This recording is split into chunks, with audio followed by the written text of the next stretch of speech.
I'm so honored to be able to be here to accept this grant, to say this is our first grant, so it's very exciting for us.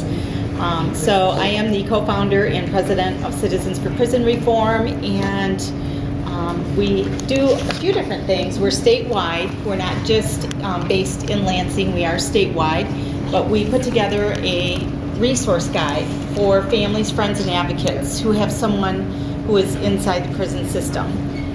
Because I myself had to learn the hard way that the department had nothing available for you when you went to their website to tell you how to get phone, to how to do anything.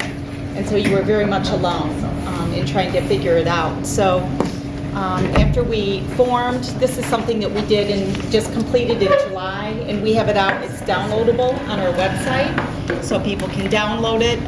If someone's wanting to look at it, you can, but there's a lot of good information in here that now the department has actually put a resource guide out because of our work going to the legislators, talking to the legislators. They realized it was something that wasn't available, and so they put it in the legislation this last year. That the department had to create one. They just put theirs out this last month, and you can go now to their website, and it's right there on the front page. You can click on it. It says Family Helps. You must feel so proud. It's just amazing the things that we're seeing happen, and we're working on all ends, all from one end as far as lawsuits all the way to going in a meeting with the department now and getting them to the table and saying it's time that family voices are heard, that we have good ideas too and we need to be heard and listened to. And so it's just all really amazing. But the thing with the guide of the departments, there's some good things that they have in it, and we're going to put the link of their guide in ours now as well, so we're going to be updating it. I kind of gave you a brief description of the things where we're at right now as far as this project, but there are still a lot of things in their guide that they, again, want families to be walled off and not to know of, such as when someone goes into the system, they have to ask to sign a release of information, so that if they become ill, either mentally or medically ill, families, when you call in, they'll just say, I can't tell you anything. But they don't tell the prisoners to sign this. And that's nowhere in any of their documents. And they created the guide, and it was one of the recommendations we made, and they still never put it in there. And that's one of the things that we put in right up front, that when someone goes in, they need to ask to do that. There's durable power of attorney papers. They're special to the department. No one even knows about them. They're not anywhere on their website. I found them for my son. I had to get them through central office in Lansing. And so there's all kinds of documents like that are out there that families can download and utilize.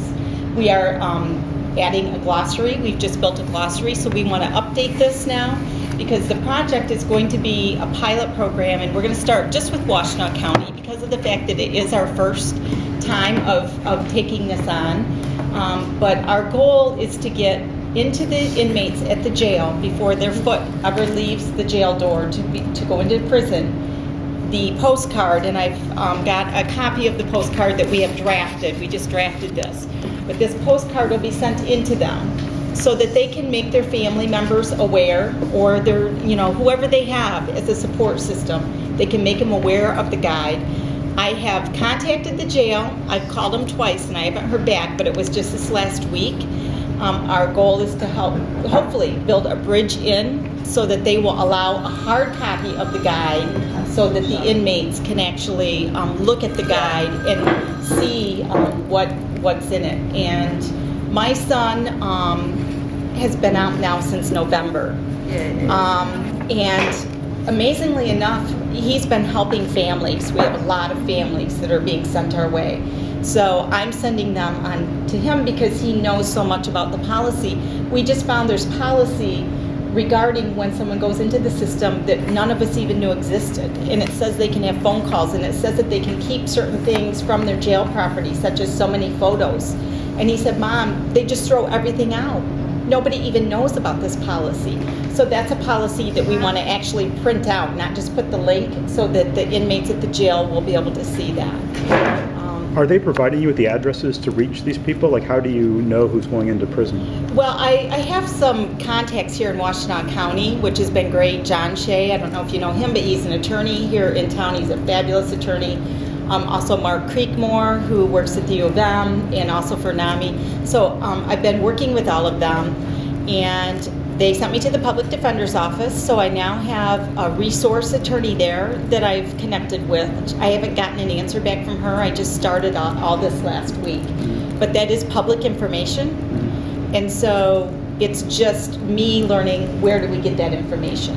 And what I don't know is how many inmates are sentenced into the prison system in Washtenaw County. I mean, this is going to be a really interesting learning experience for our group. What I did learn as we started in working towards this project was that there are 9,000 in the last 3 years, right around 9,000 every year that are being sentenced into the Michigan Department of Corrections. So it's much higher than what we thought. From Washington? No, just from the statewide, whole state. Yeah, I mean, our goal would to be able to do this in every single county. And so what we realized is it's going to be a huge undertaking. It's going to take a lot of funding. I work full-time. This is not my full-time job, much like yourselves. This really all just came about. I know some of you saw the article, but it came about because my son was sent into the system at age 15. And before that, I had, you do the crime, you do the time mindset. I used to think that people get what they should be getting when they go to prison, but I didn't know what they were getting. And once my son went into the system, he is bipolar and has mental illness.